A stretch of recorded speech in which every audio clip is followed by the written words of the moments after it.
Good morning, everyone. Thank you very much for joining us. We had a little bit behind the scenes this morning because I forgot to, I don't know what the option in Zoom called. Anyway, good morning, and thank you for joining us for another webinar of How We Build This Toronto, which is a webinar series Lirat Kligman and I started to get a chance to ask the founders of the most successful companies in the real estate in Toronto, in the real estate industry in Toronto, the questions that we never got a chance to ask. And today, I have to say, we probably have the most passionate and dedicated and charismatic guest we had probably, and I'm super excited, and I'm super excited for you to get to hear what he has to say, because in our first call, and Lirat will introduce him in a second, but in our first call, after like 8 minutes into the call, I stopped asking him questions about real estate and started asking questions about his business. So I figured he should be a guest on our webinar series. So for those of you who don't know me, I'm Nama Blonder. I'm an architect and urban planner with Smart Density. My co-host is Lirat Kligman, the co-founder of the Yorkville team, commercial and residential sales team in Toronto. Lirat. Yes. Okay. Well, it's my pleasure to introduce Mr. Derek Lobo today. Derek Lobo is a broker of record and CEO of SVN Rock Advisors, Inc. Brokerage, a boutique commercial real estate firm with an exclusive focus on purpose-built rental and student housing industries. Derek is regarded as a thought leader in the apartment and student housing industries, specializing in new apartment construction, asset management, leasing, and multifamily brokerage.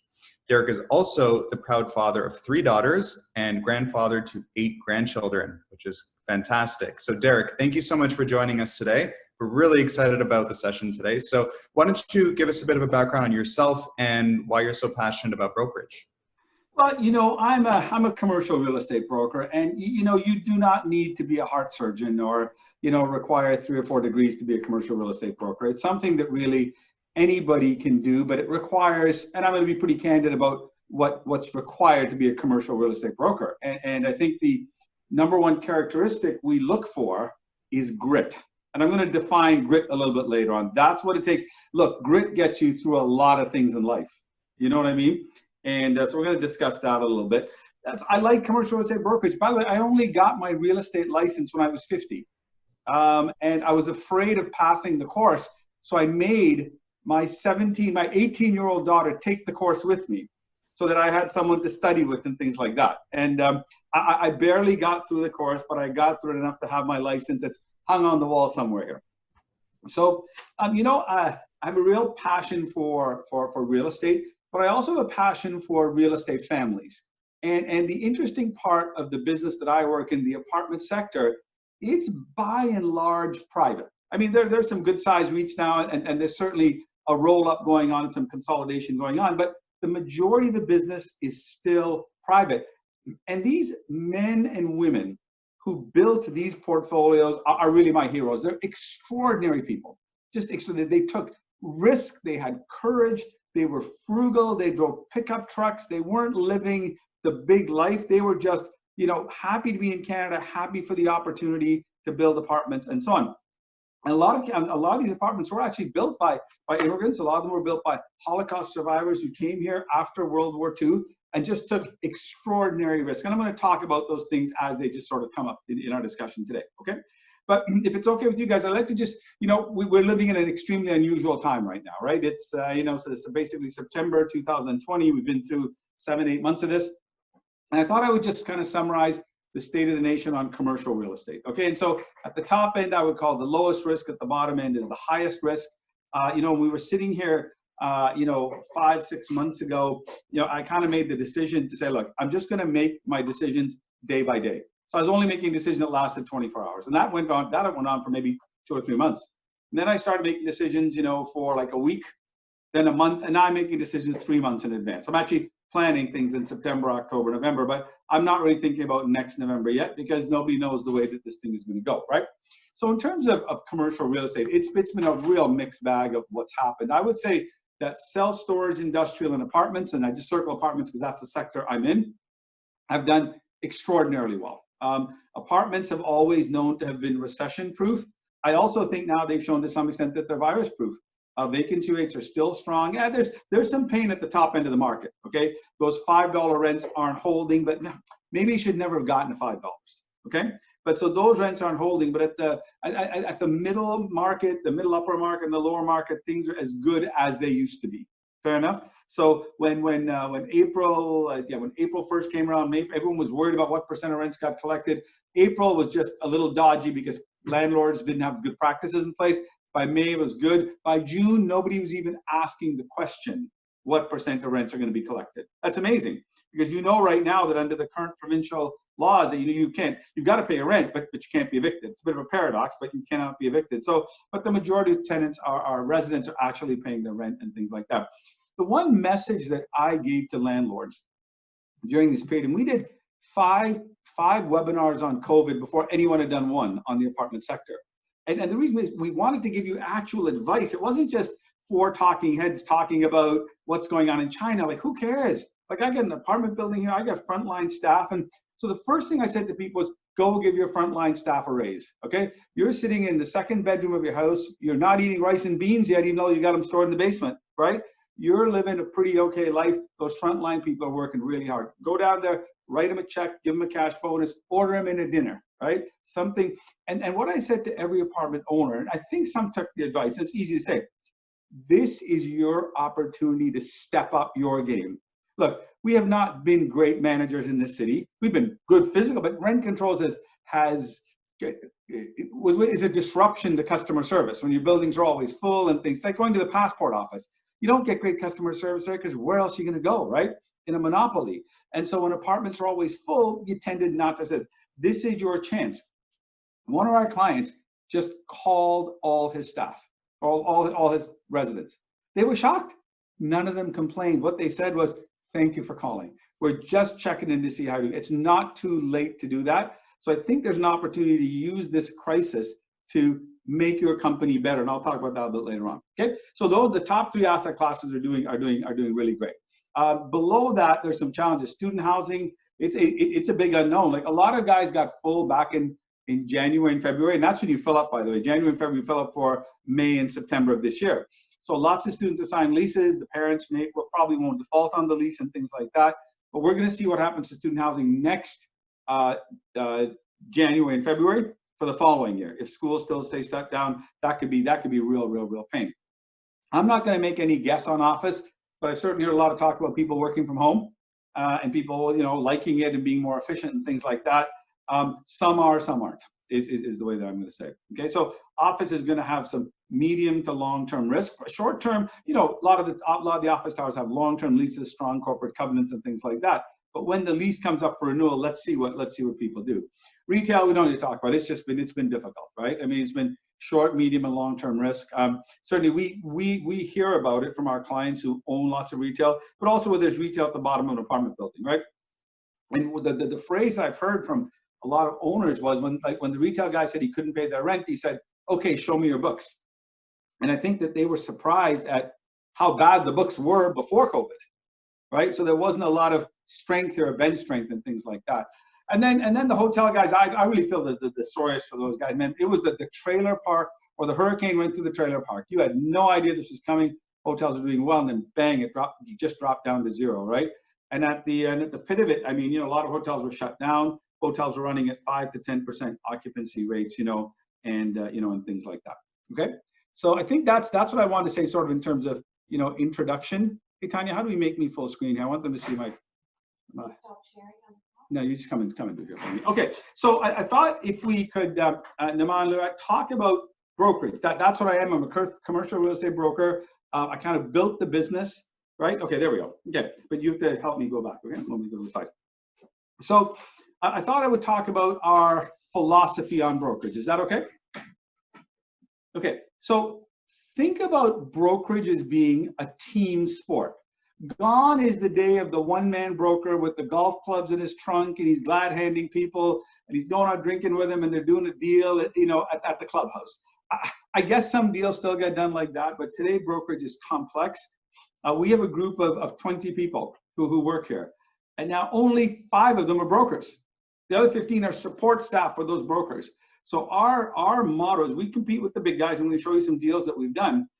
But we really think that we can do two things. One, do big complex deals, but we also want to bring institutional service from the, down to the mid-market. So what we're saying is really where this industry has to go is whatever service you provide to the guy who owns 200 units, you should be able to provide that same service to a guy that has 20 units.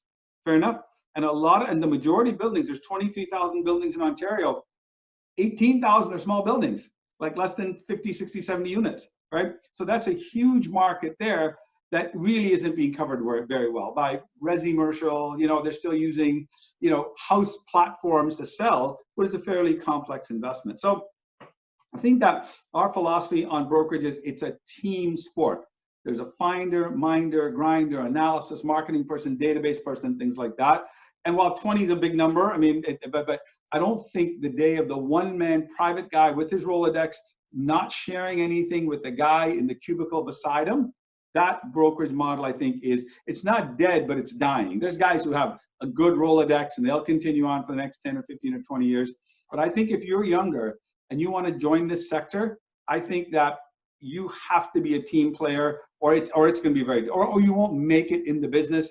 It's an eat what you'll kill business. You'll try for a few years and then you're probably going to give up and go get yourself a job, right? So I think the key here is to get on a team. Teams have lots and lots of challenges, especially with brokers, big egos. They all got to fit in the same room and things like that. But if you get various skill set, I'm happy to talk about it a little bit later on, if you want to. So we believe in teamwork. We believe in cooperation.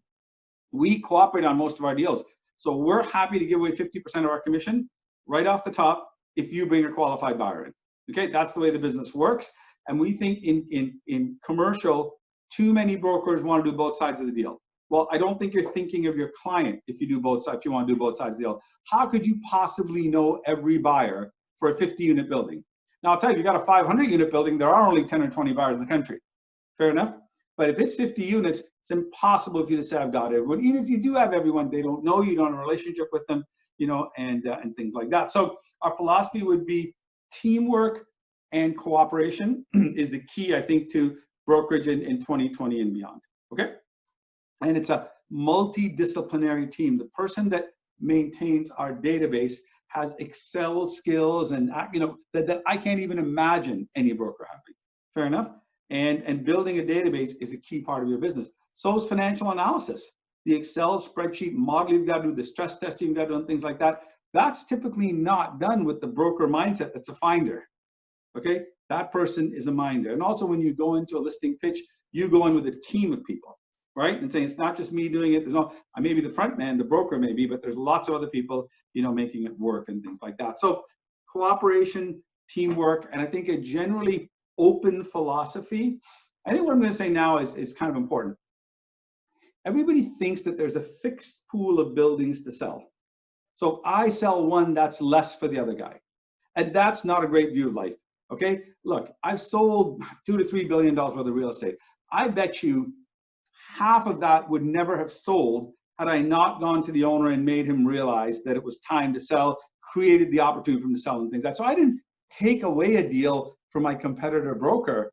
I created a transaction that actually gave him more comps and created more liquidity in the marketplace, right? So if there's a broker listening, I would say every time you see a broker announce a deal, send him a congratulatory note.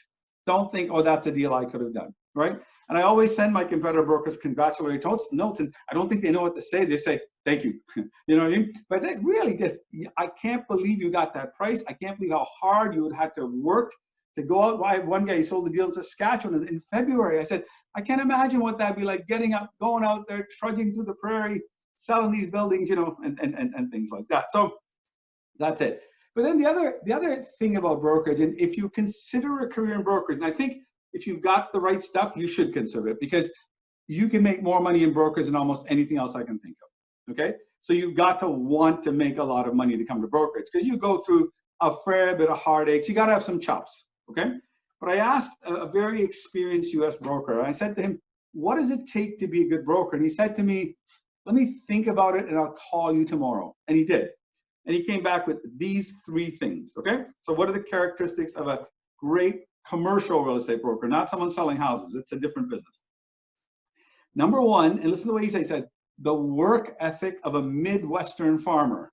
And I said, now why do you choose those words? because as a farmer, when it's harvest time, you work morning till night, 7 days a week. You know, in the winter, what you're doing, you're in your shed sharpening your tools, right? So what's just happened for the last 18 weeks? Well, it's been winter. We've been in the shed sharpening our tools. By the way, this is my 32nd webinar that I've done, right? 31 of them we did in-house. A couple of people invited me, but that's how many webinars we've done, both free, both free and paid. So number one, the work ethic of a Midwestern farmer. That is probably true for most things. You guys hire people, you have staff, right? You know the importance of a work ethic. I mean, you can give me a brilliant guy, you can give me a guy who's fairly average, but works like a dog. I'll take that guy all day long. In brokerage, now as a brain surgeon, I really do want the brain surgeon guy, right? But this is brokerage. This isn't a difficult business. So that's number one. Number two is pick up the phone without flinching. You know, on TV shows, you see a guy hit the phone, you know, the old fashioned, hit it and it kind of pops into his hand. I want you to visualize that. Pick up the phone without flinching. This is a communication business. I think that Zoom, what we're on right now, is the equivalent of the Gutenberg press. Like, it's extraordinary what you can do in Zoom. But I'm still going and meeting people. By the way, I'm meeting people at their cottages. Okay, really nice cottages too, I might add. But I'm going to their cottages because they're up there, and I want to see their reaction when I hand them the offer. I'm looking at them when they read that price. Fair enough. It's the subtle language that's going to tell you whether the guy's surprised. And he's not going to tell you, I never thought you'd get this to that much, right? He's never going to say that. He's going to say, this isn't enough. But you can just tell, right, by the way they look at it. So I think pick up the without flinching. And number C, or letter C, is the insatiable need to just make something happen. I don't know if I could as soon as something comes in the door, you got to jump on it. You can't sleep. You can't, you know, blah, blah, blah, and things like that. So just that kind of high energy person. Now that's, if the whole team is like that, it's a nervous breakdown for some people. Fair enough. So, but you need to be the lead guy, needs to be a little bit like that, but you still need your steady CFO in the background, your marketing person, your data person. The person who's the most important, I think, on a real estate team is the transaction coordinator. That is what I call the air traffic controller, the construction overseer, right? And deals are taking a long time right now to get done. They really are. They're complex. Everything's taking longer, touring the building, getting financing, getting the engineers out. It just, everything takes longer. So you really need that skill for someone to hold it all together. But that may not be the financial guy, that may not be the finder, that may not be the marketing person. So that's what I mean by having, you know, a number of people there. So I think I think about this in terms of, so any comments, guys? Are we good? And they were great. It's fantastic. Okay, good. Tanya, can you just get the next slide up here for me, please? Okay, so by the way, I am a digital immigrant, okay? No matter how good I get at this, I'm still not gonna be, you know, perfect at it. So it's just better to have someone here who knows what they're doing. Go to the next slide, please. Okay. Yeah, okay, great. Thank you. There we go. Okay, so I talked about this word grit before, right? And so grit, here's the formula for grit. And this came from the book called Grit by Angela Duckworth, okay? And so talent is God-given. You are born this way. Fair enough? Okay? Nama, you have the ability to see things. You're an architect, you're a planner. You can look at a piece of dirt and you can visualize a building there. That just is a natural born skill to you, right? Leonard, you're a broker, right? You're gonna read people really well. It just sort of comes with it, right? But just having that talent alone doesn't really mean anything. So I think it's talent times effort equals skill. Make sense? And then skill times effort equals accomplishment. Okay, and that's really what I'm looking for in people, but it starts with searching for talent. We can talk about a little bit later on, but you'll notice that I gave effort a 2 times factor. So if you are born with an innate skill and you don't work very hard, well, sure, you're gonna have an innate skill. I see some people just brilliant in math. Like, how do they do that, right? Just bang, you know, they get it off. But, you know, that's just the skill. But if you don't develop that math and learn that and then use that for something really powerful, then I think that you've wasted your skill. So I'm a real believer in something that I would call unique ability and natural giftings, right? So if you want to build a team of people, then I think what you want to do is when you're interviewing someone, I just ask them, what are the things that they're really good at, and what do other people tell you you're really good at, and what do you love doing, right? And if you can fit that person doing the activity that they love, you won't need to manage them. They'll be reading books on the topic. They'll be coming early, staying late because they're doing what they love doing. But on the other hand, if you hire them for something they hate doing, you're going to have to hold their feet to the fire. They're going to be on their phone texting. They're going to be Googling the latest bicycle they want to buy or whatever the case is. Does that make sense? So put the square peg in the square hole. Now, how do you tell what your unique ability is? There's different tests you can take to do it, okay? But I think I would just ask 50 people that I know, I'd ask them this question. Listen, I'm thinking of kind of re-engineering my life. What do you think is my unique ability? By unique ability, I mean, what am I really good at doing, okay? And don't tell me I'm really good at, like, you know, pickleball or frisbee or something like that. I want to know from a business standpoint, what do you think I'm good at doing? And they'll tell you, and it'll just resonate with you because you already know it, but somebody else has to tell you, okay? Now, here's another thing you do to tell if you're good at something or not. Well, first, I'll tell you my 3 unique abilities, okay? And they've been evolving, but I would say number 1 is speaking. Some of you might disagree right now, okay? But number 1, I think, is speaking. Number 2 is sales. I'm a salesman, and I'm proud of it, okay? And number 3 is synergies. I'll connect this guy to this guy and think about a way that they can work together or I can work with them or something. And I love doing that.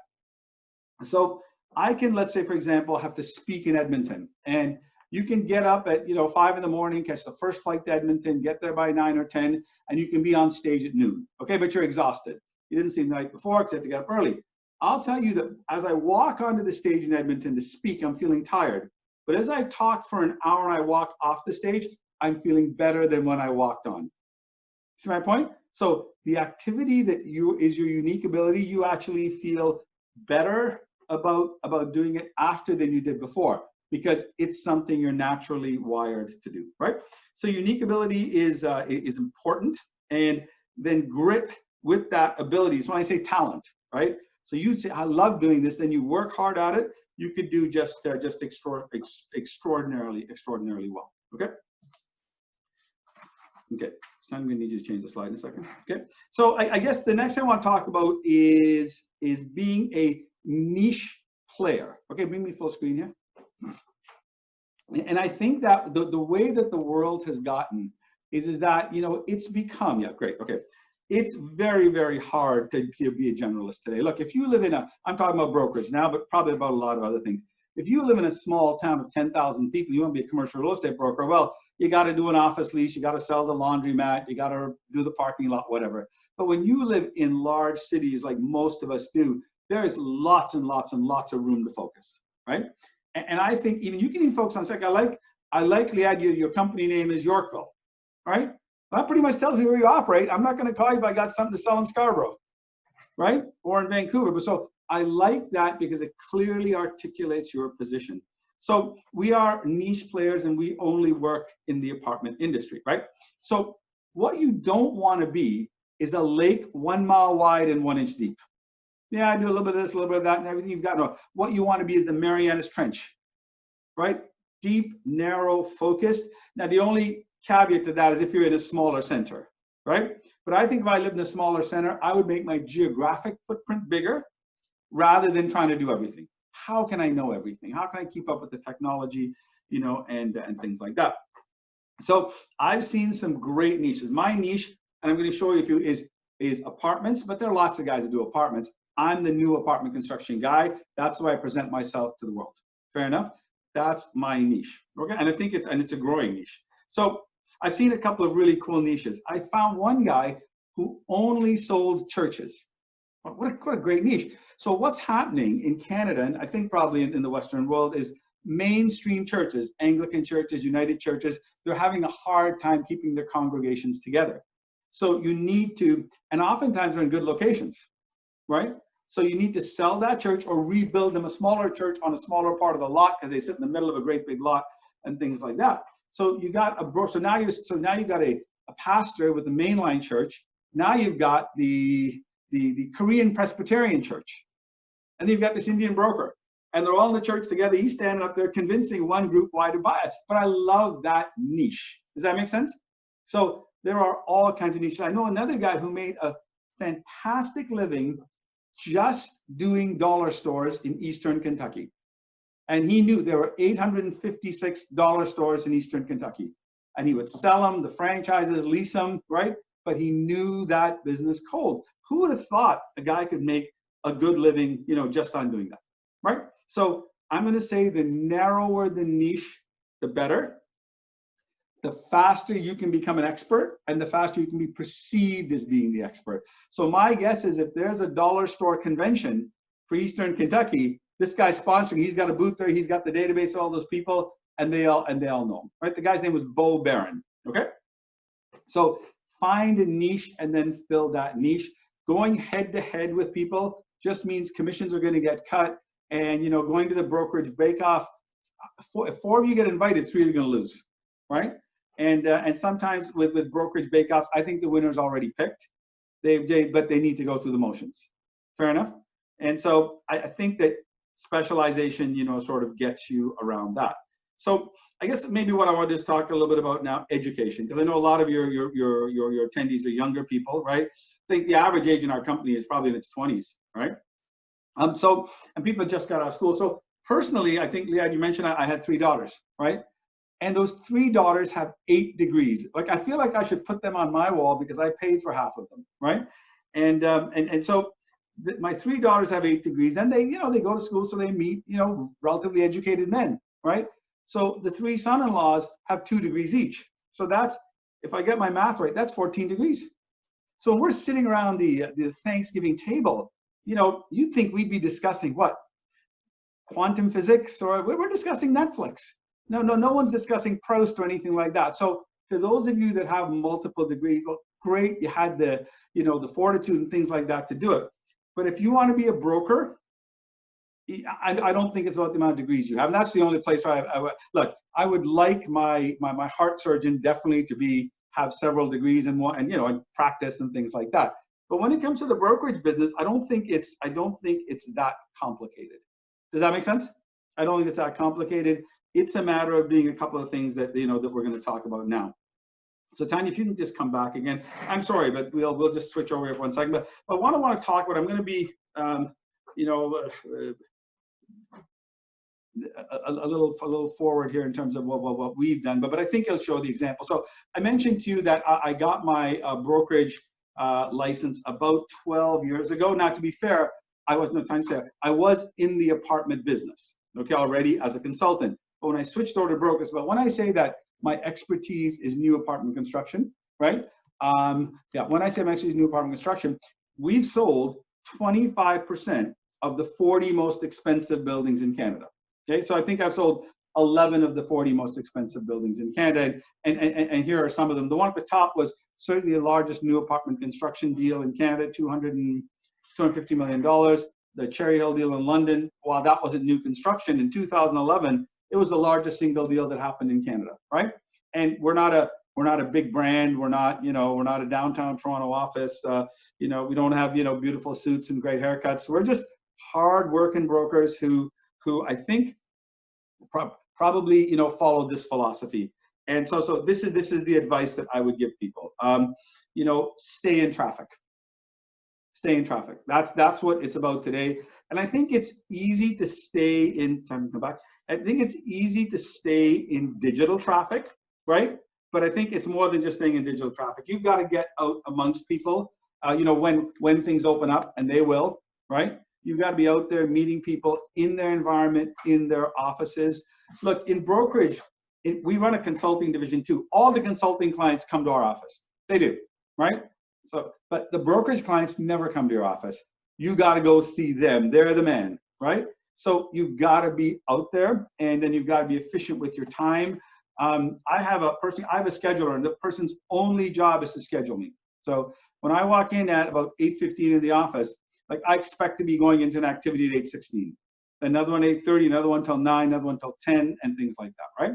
And that's, I mean, look, it costs some money to do that, but you know what else you should do is I asked Naman to do this once when we were first talking. I said, take the amount of money you want to make and then divide that by the number of minutes that you work. So 8 times 60 times 250 days. That gives you a number. Divide that by your income, and you will see that is your value per minute. Fair enough? So if your value per minute is $25, okay, if you walk into a meeting and 10 people are sitting there for 5 minutes waiting for them to figure out how to plug in the computer into the screen, which happens all the time, or trying to get someone on a Zoom meeting or whatever, $250 is time wasted, right? So when you think in terms of your cost per minute, all of a sudden I think you start valuing your time, you know, a lot better. So I think so find a niche, fill that niche, become the expert in the niche, but you've got to be patient. This isn't going to happen in a day. This really is going to happen in a day. The brokers on my team are all salaried, which is quite unusual. Everybody told me don't salary people, that they won't work hard. Well, it takes the edge off a little bit, but you know, salary allows everyone to just calm down a little bit. It doesn't create cutthroat competition in an office, right? But you've got to be big enough and be able to afford to do it when times get tough and when things get slow. So the people who work on my team, the major transaction team, everyone's salaried with bonuses on every deal. But the people who work on the mid-market, they're traditional brokers, but they work a territory, but they get a ton of support, right? Brokers should not be doing packages. They should not be doing analysis. They should be collecting and building the database, but not cleaning it up, organizing it and things like that. It's, you know, it's not their skill set. So I think that the staying in traffic part is important. It's a little harder right now. I'm not particularly great at social marketing. There's a lot of stuff for me on the YouTube, and you know, I do lots of things like that. But you don't find me posting on LinkedIn and Twitter every day. I'm just not wired that way. I think you should, but that's not the be all and end all. I guess that's my point, right? You're gonna have to go meet someone one day, Snowflake. Okay, like you've got to get out there and meet someone and build a relationship. I don't think anyone is going to let you sell their building because you've got a great internet presence. That may get you to the meeting, that may start the relationship, and you can stay in touch with people. So I found that during this downturn that we've had, I've had, and everyone knows, some of the best conversations of my life. I would say most conversations were 45 minutes to an hour, right? And I would start the call by saying, I want to give you the download on what I've learned about the apartment industry. Okay? They would, and I would just tell them everything I've learned, and I try and customize it to their scenario. One developer recently I kept talking about Toronto. He goes, I'm not in Toronto. Quit talking about Toronto. Don't talk about Toronto, guys like me. I'm out here in the suburbs, right? It's interesting. I thought, yeah, but the interesting stories that week happened to be about Toronto. So I think that's an important thing, is to stay in traffic, have a good presence, but the presence goes beyond just the internet presence. You've got to meet people. You've got to go to their office. You've got to go to their house. You've got to go out to lunch and dinner with them. I'm going to tell you one more thing.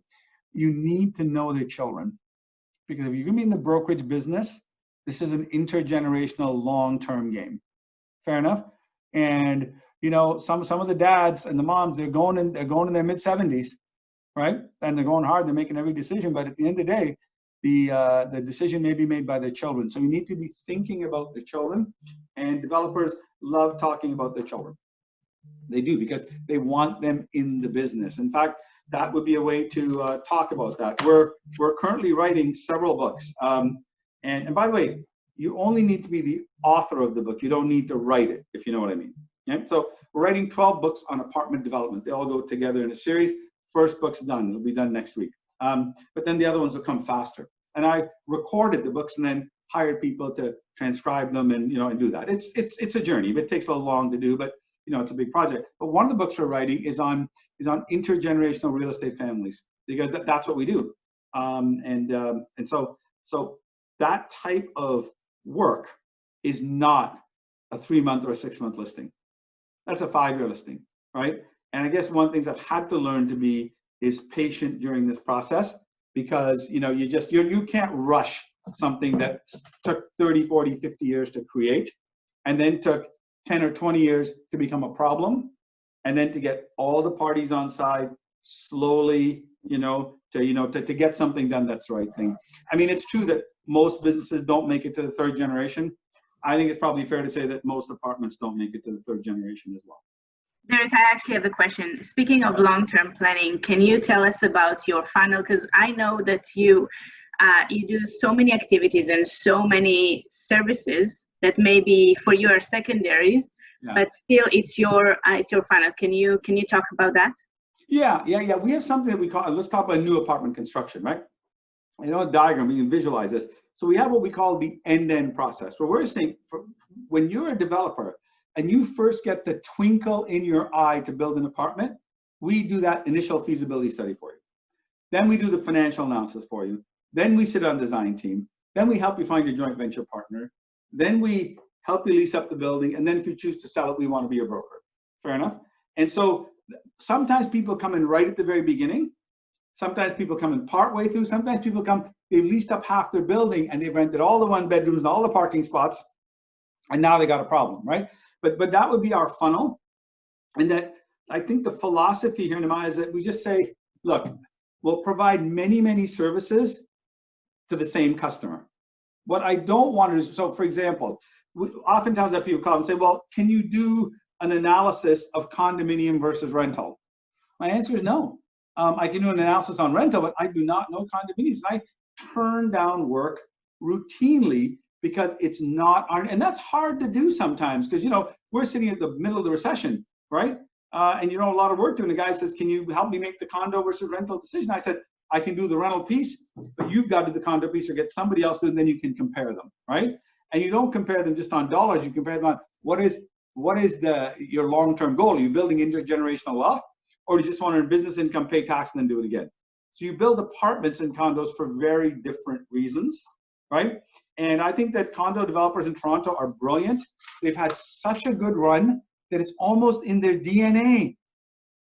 It's in their DNA to just build condos. It's very hard to build rentals. Condos are about business income, pay your taxes, do it all over again, and feed your machine. Apartments are about wealth preservation because you need to bring a lot of dough to the table. It's about wealth preservation. Then it's about tax deferral because remember, you depreciate the building. You will shelter your income for 5 years and pay no taxes. And then it's about cash flow. And then it's about refinancing and taking your money out and passing it on to the next generation. Condos are very different. You know, I say to people, think about the 50s, 60s, 70s, 80s, and 90s, and so on. Who are the home builders? Lots of them are gone. There's no legacy. Who are the apartment builders? Lots of their families are still there. Their grandchildren are running the business. And if they've sold, their buildings are still there. Everybody knows the Cadillac Fairview portfolio in Toronto. Fair enough? And things like that. You get to build a legacy, but you don't in home building. That's what I love about the apartment business, but preserve wealth, tax shelter, cash flow, intergenerational wealth, right? Condos, build it, sell it, pay your tax, and you just need to run into one bad condo deal and, you know, the game's, and the game can be up. But the Toronto condo developers have been brilliant. They've had an extraordinary market, and they've got this thing so cookie cuttered that it's hard for them to make the switch to rentals. I actually think that hotel guys are a better fit for apartments than condo guys, because the buildings might look the same from the outside, but how you structure them. I mean, you pre-sell your condos, 70% are sold before you put a shovel in the ground. In the apartment business, you spend your 100 million and then you find out if you're right. So the importance of the feasibility study, the work that we do is all that pre-development work is really important. We only have a few more. We're going 1 hour? No, actually 45 minutes. So why won't you think about last thoughts? Then Lirad, I know there's something you want us to read. So yes, Tanya, will you go to the next slide, please, for me here? Okay, so I think what I wanted to do is I want to just sort of finish off with, you know, something about Canada. I think we're probably a lot of us on this call who are going to watch this later on are immigrants, and you know, I think right now, Canada, there. Canada is probably maybe one of the best countries in the world, I think, to live in right now. We're beside the giant United States, which is having its problems, but we're not having those problems. So if you ever go into a chapters, you know, you'll see on the back wall, what does it say? The world needs more Canada, right? So I thought I would talk about my favorite Canadians here. And my favorite, three of them are musicians, but I want to talk about the fourth one here. So the guy in the top right-hand corner, do you guys know who that is? Nema and Leah, do you know any of these three? Oh, the generational gap. Oh my gosh. Okay. Okay, so the top right-hand corner is Neil Young. Neil Young is a Canadian icon. He was born in Wawa, and he grew up in Toronto. He lived at 55 Isabella Street. He sings about the subway. He lives in America now, but he's a Canadian guy. And then the guy below him is really just a fantastic musician named Bruce Cockburn. And Bruce is born in Ottawa. I think he lives in the U.S. now, but he's a really Canadian guy. He used to sing songs in French. He said it wasn't a political statement. 1/8 of your market is French. Why would I not sing in French? And but anyways, a terrific musician, and sings, I think, meaningful songs. Over at the bottom there is the band, and these were the guys that used to back up Bob Dylan in the 60s. In the 70s, they formed just a group called The Band, and really great Canadian singers. Guy at the top left-hand corner is not a musician. Okay, this is I think one of the smartest guys in Canada, and he wrote. So I mentioned that it's 4 years ago. It's 50 years for me in Canada, and he wrote this book called The Rise. Can you see this? Maybe you can. The Rise to Greatness. Right? It's 1,100 pages. Right? But it's a really compelling and interesting history of Canada, and he ranks the prime ministers by name, and he kind of say with which half they fit in, and he's just a brilliant guy. He writes for the National Post. If you ever want to read just a brilliant guy with a comprehension of the King's English, it's a better name I've ever seen. It's Conrad Black. So, but we'll wrap up with, and Liad, if you can read it. I'm a terrible reader. This is the last chapter from the book about Canada called The Rise to Greatness. And thank you very much for having me on, guys. Sure, here we go. It is the chief contention of this book that for more than 400 years, there has been a continuous thread of genius and determination to create and build and improve an original and distinguished political society in the north half of this continent. The thread has almost snapped many times, but it has never been severed. Though Canada's progress has often seemed to be a freakish sequence of usually trivial events, only rarely punctuated by anything grand and dramatic, it has been invincible. The past reveals the future. Amen. So I think this is a very difficult time in the world. Canada is an extraordinary country with lots of wealth, lots of kind, good people, and I think there's lots to be thankful for. Thank you so much. And thank you for coming so prepared, and for I definitely felt the passion, and thank you. And I think that's only the beginning, because I personally have more questions for you. And thank you guys for listening. We have next week Matthew Slatsky from Buzz Homes, and see you next week. Thank you very much. Thanks a lot, Derek. Thank you everyone for joining.